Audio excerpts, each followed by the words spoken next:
हम यूजीसी के विरोध में खड़े लोगों को तो कुछ कह नहीं सकते हैं, क्योंकि जिनका नुकसान हो रहा है वो तो विरोध करेंगे ही। लेकिन मोदी जी एक मंच से कह रहे थे कि हमें रील्स में बहुत गालियां पड़ती हैं।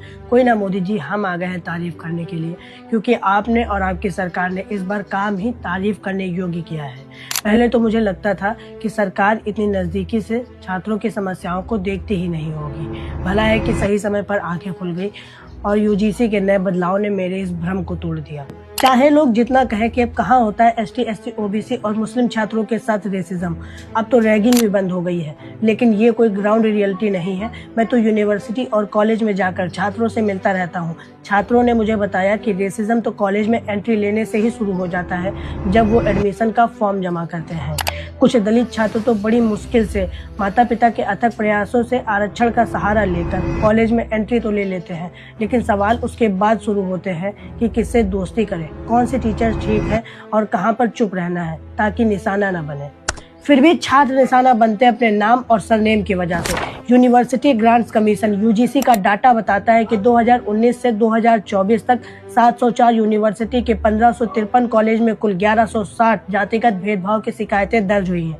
ये वो केस है जो कि यूजीसी के नज़र में आए हैं। इसके अलावा इक्वल अपॉर्चुनिटी सेल और एसटी एससी सेल के जरिए जितनी भी शिकायतें सामने आती हैं, वो मामले तो अलग ही होते हैं। ये आंकड़े सिर्फ रिपोर्टेड हैं।